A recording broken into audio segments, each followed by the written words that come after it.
Bonjour, Isabelle Fresne, comédienne au sein de la troupe des Tréteaux d'Orval et présidente du théâtre de l'Atelier. Je vous invite pour une petite visite des lieux.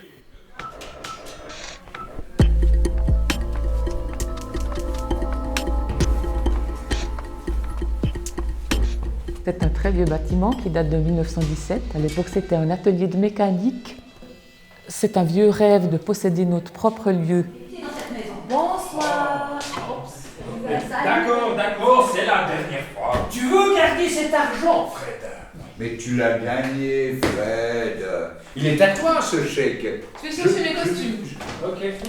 Je t'ai vu jouer. Merci, Georges. C'est cette odeur d'huile qui flotte toujours dans le bâtiment. On a fini par s'y habituer, puis je crois que c'est même pas dérangeant. On s'est connus en 1982 pour les plus anciens de la troupe. Coucou Anne. Laetitia. Est-ce que tu as vu le manteau bleu? Le manteau bleu. Il y en a deux là-bas dans le coin. Regarde. On était tout jeunes comédiens, on faisait nos premiers pas sur scène. En fait, c'est ce noyau qui est resté et qui reste encore maintenant.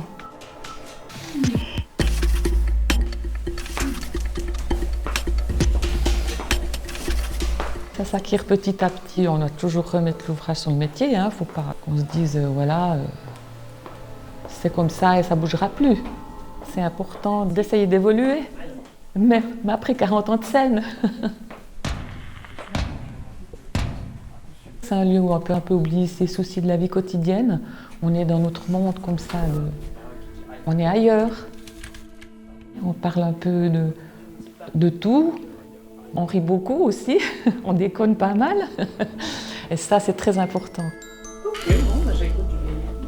Il y a cette envie de communiquer avec le public déjà, et aussi avec les autres comédiens. Ça, c'est aussi très important, quoi, de jouer avec les gens. Pas d'être enfermé dans son texte et de ne pas ressentir l'autre. C'est à ce moment-là qu'on fait passer les émotions, que ça soit du rire, que ça soit des larmes. Et le souper? Oh, j'ai pas faim. Comment ça, t'as pas faim? Non, j'ai pas faim. Oh, puis écoute, annule. Moi, dis que je suis malade, moi, j'ai vraiment pas envie d'aller à ce souper. Qu'est-ce que tu racontes? C'est eux qui viennent ici. Non mais, t'as pas vu que j'avais dressé la On part table? un peu plus de lumière, j'arrive pas à lire mon texte. Merci.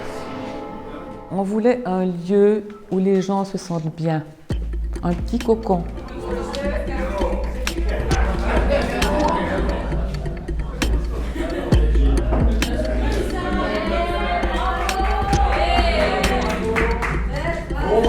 C'est ce côté un peu grande famille du théâtre qu'on a voulu donner.